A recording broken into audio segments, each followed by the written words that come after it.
Vamos dar continuidade aqui no livro de Juízes. A versão que a gente está lendo é a Bíblia King James, 1611. Juízes, capítulo 17. Havia um homem chamado Mica, que habitava na região montanhosa de Efraim. Em um certo dia, ele confessou à sua mãe: aqueles seus 13 quilos de prata, a propósito dos quais eu ouvi como pronunciastes uma maldição contra o ladrão, estão aqui comigo, eu os furtei. Sua mãe então exclamou: seja o meu filho bendito de Yahweh. E assim que ele devolveu os 13 quilos de prata à sua mãe, ela prometeu: ofereço solenemente minha prata ao Senhor, para que o meu filho faça uma imagem esculpida e um ídolo de metal. Por isso, eu te devolvo a prata.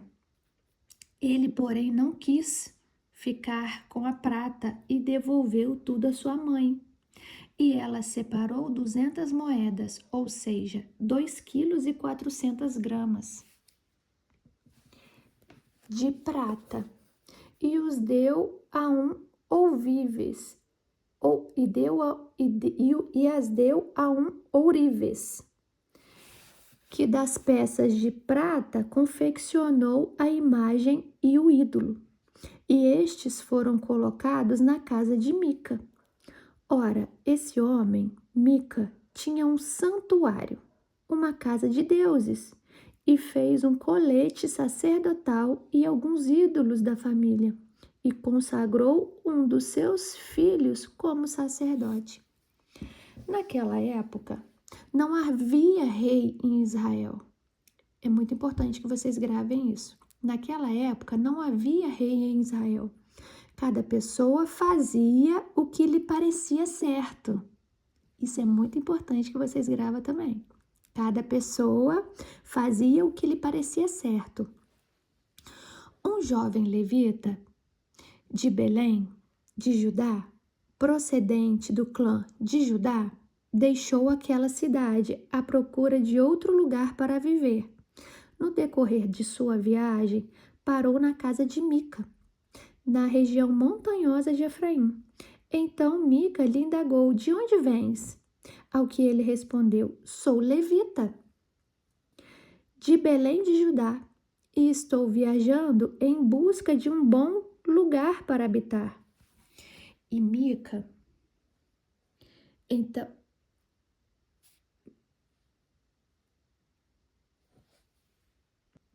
me achei aqui, desculpa. E Mica o convidou: fica comigo, sê para mim pai e sacerdote, e te recompensarei com 10 ciclos de prata, isto é, 120 gramas de prata por ano, mais roupas e alimentação. O jovem levita concordou em estabelecer-se em Mica e tornou-se como um de seus filhos. Mica consagrou o levita e o jovem passou a ser seu sacerdote e ficou morando em sua casa.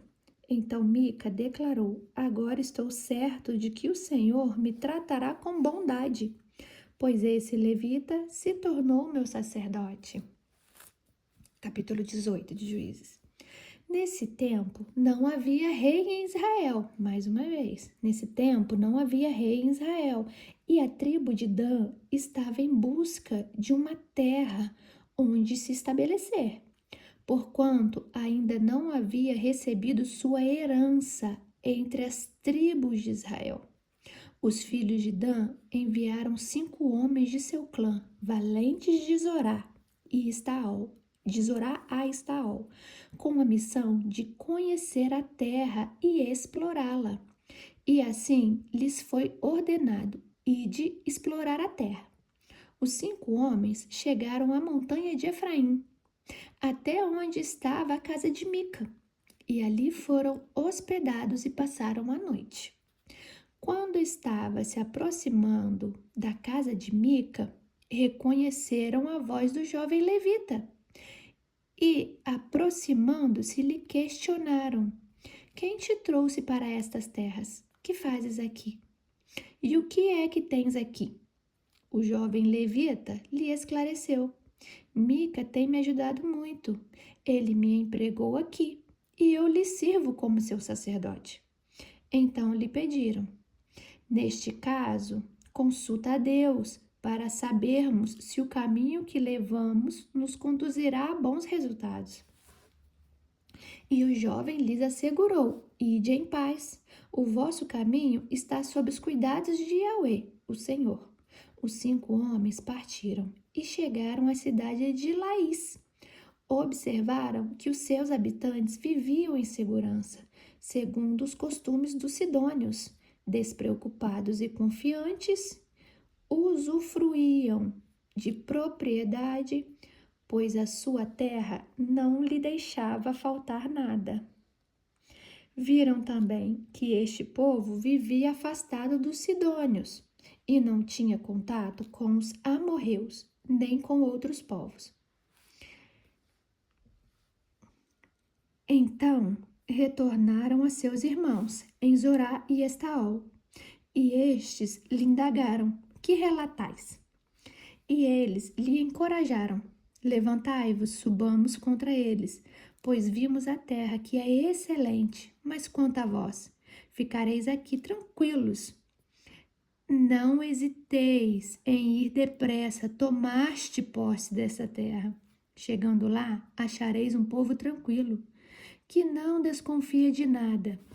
Um território grande, fértil e generoso, que Deus entrega em vossas mãos, terra onde não falta coisa alguma.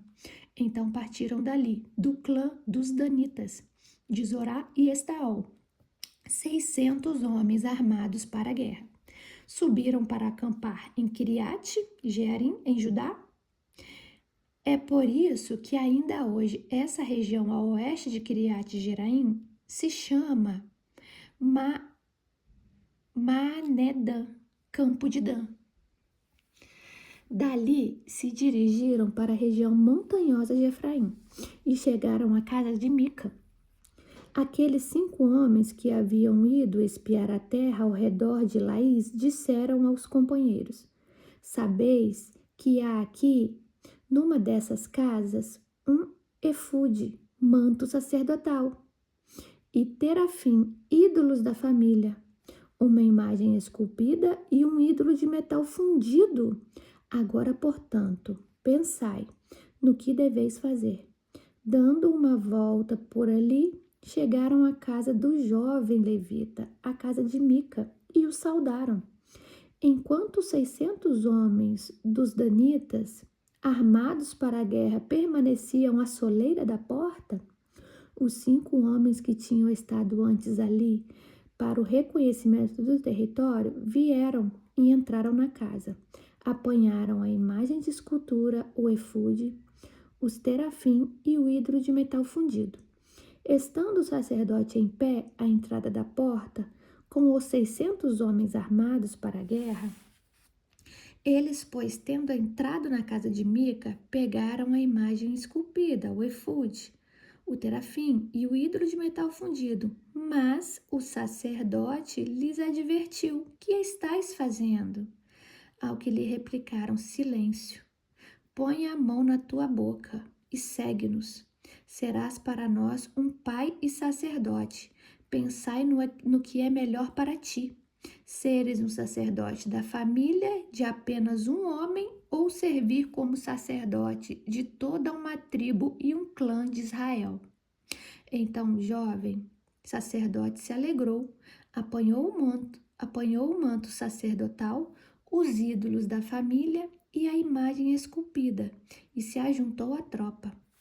Retornando então o seu caminho, partiram, tendo colocado à frente as mulheres e as crianças, os animais e a bagagem. Estavam já longe da casa de Mica, quando os que moravam nas proximidades da casa de Mica deram um alarme e se puseram em perseguição aos danitas. Como eles gritassem atrás dos danitas, estes voltaram-se e o inquiriram a Mica: que tens tu? Por que convocaste teus homens para uma batalha? Ele retrucou. Tirastes os deuses que eu mesmo confeccionei e levastes também o meu sacerdote. O que me sobrou? E ainda perguntas: o que há de errado contigo? Responderam-lhe os danitas: não nos obrigueis mais a ouvir a tua voz. Alguns de ânimos exasperado poderão cair sobre vós. Arriscas perder a tua vida e toda a tua família? Os danitas seguiram seu caminho, e Mica, vendo que eles eram mais fortes e numerosos, recuou e voltou para a sua casa. Assim, depois de haverem tomado os deuses de Mica,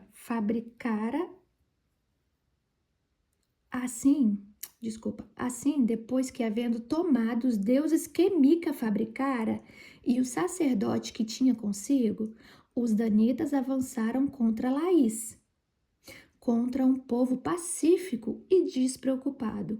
Eles mataram todos os habitantes ao fio da espada e queimaram a cidade. Não houve quem os livrasse, pois viviam longe de Sidom e não tinham comunicação com nenhum outro povo. A cidade ficava num vale que se estende de Bet-Hof, Bet-Reob. Então os homens de Dan reconstruíram a cidade e se estabeleceram nela. E deram à antiga cidade de Laís o nome de Dan, em homenagem ao seu antepassado e pai Dan, filho de Israel. Os danitas levantaram para si ídolo, e Jonatas, filho de Gerson, neto de Manassés, e depois os seus filhos foram sacerdotes da tribo de Dan, até a época em que a população da terra foi levada cativa para o exílio. Eles conservaram o ídolo feito por Mica com eles durante todo o tempo em que a casa de Deus esteve em Siló. Isso aqui é muito importante, tá vendo? Eu vou ler esse trechinho aqui de novo, ó. Os danitas levantaram para si ídolos e Jonatã, filho de Gerson, neto de Manassés, e depois os seus filhos foram sacerdotes da tribo de Dan, até a época em que a população da terra foi levada cativa para o exílio. Eles conservaram o ídolo feito por Mica, com eles durante todo o tempo em que a casa de Deus esteve em Siló. Deus abominava imagens esculpidas, e a tribo de Dan e os descendentes de Manassés conservaram isso com eles. Tá vendo que depois eles foram levados cativo para exílio? Como a gente vem lendo sobre a aliança, que a aliança tinha seus pontos bons e os seus pontos ruins, né? Eu vou colocar eu vou ler um pedacinho aqui, porque hoje eu vou ler só até aqui. Então eu vou lá na Torá, nas leis, só para ler um pedacinho para vocês entenderem o que aconteceria caso eles descumprissem a aliança de Deus. Eles seriam escravos, seriam levados, ó. E foi levada cativa para o exílio. Eu vou voltar lá e ler rapidinho. Vou ler isso daqui só como recordação, tá? Para vocês se recordarem. E os levitas recitarão diante de todo o povo de Israel em voz alta. Então os levitas tinham as leis escritas para recitar diante de todo o povo de Israel. E olha o que eles tinham que recitar. Maldita a pessoa que esculpir uma imagem ou fazer um ídolo de material fundido, obra de artesão, mas abominável ao Senhor, e ainda tentar adorá-la em segredo. E todo o povo em assembleia responderá: Amém, é verdade, assim seja. Então o povo eles iam falando e o povo ia concordando e aceitando essa maldição.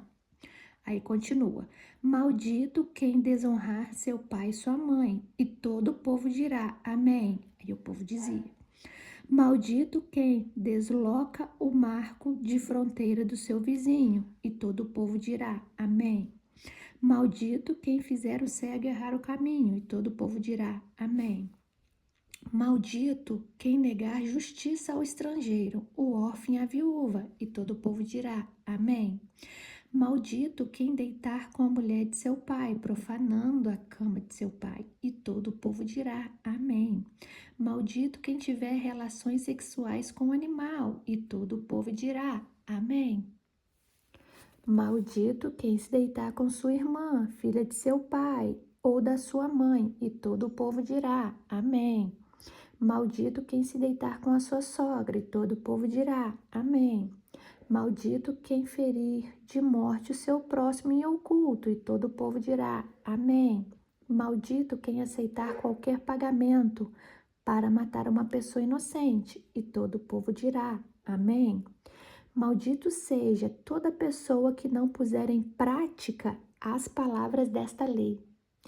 E todo o povo pactuará respondendo. Todo o povo pagará respondendo. Amém, é verdade, assim seja. Então isso era falado e o povo concordava. Aí eu continuo aqui, agora Deuteronômio capítulo 28. Contudo, se não obedeceres a palavra de Yahweh teu Deus, não zelando pelo cumprimento de todos os seus mandamentos e os seus decretos, que neste dia te ordeno, então virão todas essas maldições sobre ti e te alcançarão. Maldito serás tu na cidade e amaldiçoado serás no campo. Maldito o teu cesto e a tua amassadeira. Malditos teus filhos do teu ventre e o fruto da tua terra, e as crias das tuas vacas e das tuas ovelhas. Maldito serás ao entrardes e amaldiçoado ao saíres. O Senhor mandará sobre ti as maldições, confusão e repreensão em tudo que fizeres, até que sejas destruídos e sofras repentina ruína, por causa da magnanimidade das tuas ações, pelas quais me abandonastes. O Senhor te encherá de doenças, até bani-los na boa terra que estás adentrando, para dela tomares posse. O Senhor te ferirá com doenças devastadoras, febre e inflamação, com calor abrasador e seca, com ferrugem e mofo, que os infestarão até que morram. O céu sobre a tua cabeça se tornará como bronze, o chão debaixo dos teus pés como ferro. O céu como bronze é que dificilmente Deus vai ouvi-lo, e o chão como ferro significa que a terra ficará dura e não será frutífera. E Yahweh transformará a chuva da tua terra em cinza e pó, que descerá do céu sobre ti até que fiques completamente em ruínas. O Senhor fará com que sejas derrotados pelos adversários. Eu vou avançar aqui pro verso 46, tá? Do capítulo 28 ainda, porque é muita coisa. Eu só vou ler aqui os pontos principais. Estas maldições serão um prodígio e um sinal eterno de teus descendentes. Tem muitas maldições aqui que eu pulei. Considerando que não quisestes obedecer e servir ao Senhor teu Deus com alegria e bondade de coração, na abundância de tudo que ele provera para o teu usufruto, então servirás a teu inimigo. Tá vendo? Eles foram levados cativos. Então servirás a teu inimigo, que o Eterno enviará contra ti, trazendo fome, sede e nudez. Falta de absolutamente tudo. E o adversário ainda colocará um jugo de ferro sobre o teu pescoço. O jugo de ferro é ser escravo. Até exterminar-te. O Senhor trará de terras muito distantes, dos confins da terra, uma nação pagã, que se levantará contra ti, como a águia em mergulho. Nação cujo idioma não conseguirás entender. Povo de aparência feroz, sem respeito nem pudor pelos idosos, tampouco qualquer misericórdia para com os jovens. Esta nação devorará as crias dos teus animais e as plantações da tua terra, até que sejas completamente destruído. Ela não te deixará sobrar nenhuma porção de trigo, vinho ou azeite, como também nenhum bezerro ou cordeiro dos teus rebanhos, até que sejas totalmente arruinados.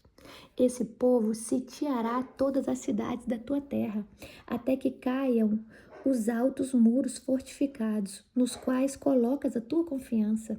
Sitiará igualmente todas as tuas cidades, em toda a terra que o Senhor, o teu Deus, te concede. Por causa do tremendo sofrimento que o teu inimigo se submeterá durante aquele terrível cerco, serás obrigado a comer do fruto do teu próprio ventre, a carne dos teus próprios filhos e as filhas, que o Senhor, o teu Deus, te deu. Vou parar por aqui, porque depois vocês leem, tem muito mais, só para o vídeo não ficar longo.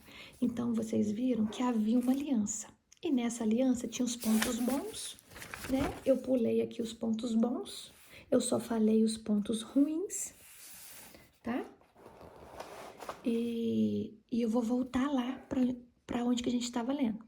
Agora eu volto aqui para Juízes, que a gente parou aqui, onde que eu falei que iríamos parar hoje, e eu vou reler para vocês entenderem.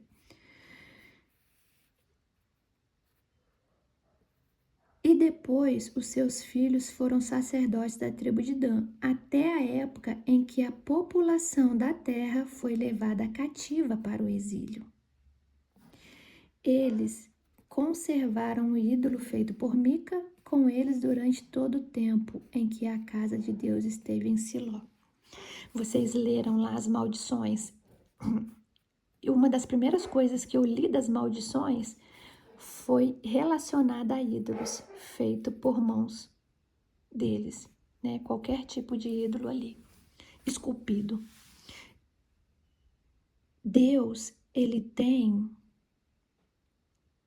prioridade em que não se faça ídolos, porque Deus sabe que esses ídolos nada podem ver e nada podem ouvir. Hoje nós conhecemos a história de Mica. Mica parece ser um nome feminino, mas Mica é um homem. Vocês puderam ver aqui que Mica rouba as pratas de sua mãe. E sua mãe profere várias maldições ao ladrão da sua prata. E Mica escuta e teme. E o que Mica faz? Volta na sua mãe com a prata para devolver para ela e fala que foi ele que roubou. E o que ela faz? Ela já tinha proferido as maldições. Então ela pensa assim: eu vou dedicar essas pratas para Deus, porque assim Deus vai perdoar as maldições que eu proferi contra o meu próprio filho, sem saber. Mica pega essa prata, manda fundir uma imagem e monta um altar. E aparece um levita em sua casa procurando terras, né, para morar e para ficar ali. É uma pessoa que não tinha nada na vida. E esse rapaz fala ali para Mica que ele era um levita e Mica fala assim: nossa, eu fui abençoado, né? Vou chamar esse levita para trabalhar aqui com o altar que minha mãe fez. Mica oferece moradia, oferece alimentação e também oferece prata, para que esse levita se tornasse um sacerdote. No caso, um sacerdote particular deles. Só que o que vocês têm que entender nisso tudo, nesse balaio de gato, é que Mica era uma pessoa ignorante. Mica era uma pessoa ignorante, que eu falo, é uma pessoa ignorante de instrução e de sabedoria. Mica e sua mãe. Tanto que eles não sabiam que fazendo uma imagem, eles estavam tentando contra Deus. E também não sabiam que iriam ser amaldiçoados por isso. E esse levita que chegou ali e viu toda essa situação, ele sabia. Por que ele sabia? Porque ele era um levita. E a função do levita era essa: saber as leis de Deus. Eu te falo que Mica não sabia o que estava fazendo, porque aqui, ó, no capítulo 17, verso 6, está escrito assim: não havia rei. e nem quem guiasse o povo acerca de Deus e os seus mandamentos. Então, esse povo estava ali fazendo o que era bom aos seus olhos. Na verdade, isso que eu acabei de falar foi uma interpretação minha. O que está escrito aqui no 17, verso 6, na risca, é: naquela época não havia um rei em Israel. Cada pessoa fazia o que lhe parecia certo aos olhos. Então, quando Mica faz essa imagem, Mica faz pensando assim: eu preciso fazer algo para quebrar a maldição que eu amaldiçoei meu filho. E Mica sem instrução, é que ela não tinha instrução, que era para ter pelos levitas, ela não tinha. Então, quando aparece esse levita e era para ele falar assim: ô Mica, você está fazendo errado, você tem que quebrar essa estátua dessa pessoa, desse Deus que você fez. Mas Mica achava que estava adorando o Deus certo, através daquela imagem. E o que esse levita faz? Esse levita vende os princípios dele por causa de estabilidade financeira, de moradia, de comida e de prata. Sendo que o dever dos levitas era zelar pelos ensinamentos de Deus. Porque os levitas conheciam tanto as bênçãos quanto as maldições. E tem mais um erro nessa história toda. Esse levita não era da linhagem de Arão, então ele não poderia ser um sacerdote. O máximo que ele poderia ser é um ajudante sacerdotal, nunca um sacerdote. Só poderia ser sacerdote quem fosse da linhagem de Arão. O restante dos levitas eram só ajudantes, contribuintes de todo o trabalho do templo em geral. E com todo esse balaio de gato lá, vem a tribo de Dan, que está procurando terras ali para possuir, para tomar. Passa pela casa de Mica, vê que ali tem um sacerdote, vê que ali tem um altar, se interessa por aquilo ali e segue viagem. Vê lá que a cidade que eles estavam procurando lá era boa, que não tinha guerreiros por lá. Essas pessoas que estão aí a procurar. No caso, esses espiões voltam para a tribo de Dan e falam assim: lá tem um povo que dá para a gente guerrear, tomar a terrinha deles. E também, no caminho, eu passei pela casa de Mica. E lá tem um sacerdote. E o que eles resolvem fazer? Ir lá e roubar o sacerdote e a imagem que está com eles. Então, eles de fato fazem isso, roubam esse sacerdote e mais essa imagem, e esse sacerdote mais uma vez se vende para eles, porque eles também falam: você quer ser sacerdote de uma família ou você quer ser um sacerdote de um povo inteiro, de uma nação? E ele decide ser sacerdote de um povo inteiro e vai com a tribo de Dan.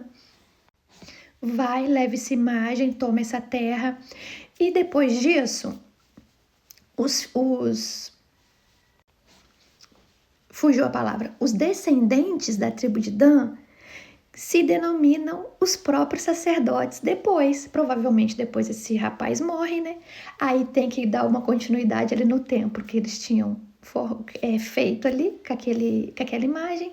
Então, depois desse sacerdote, a tribo de Dan se denominam sacerdotes, que não era possível, que somente os descendentes de Arão poderiam ocupar o cargo sacerdotal. E assim eles fazem, se tornam sacerdotes de si mesmo, e logo após isso o texto diz que eles são levados cativos.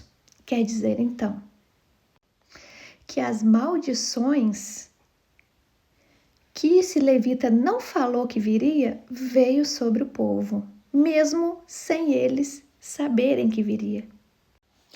E isso tudo ocorreu, isso tudo aconteceu, como eu disse ali no início, aqui no capítulo 17, verso 6, que nessa época não havia rei em Israel. Cada pessoa fazia o que lhe parecia certo aos olhos.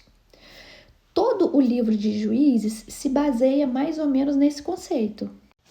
E amanhã, na leitura de amanhã, vai ser a leitura do Levita e a sua concubina.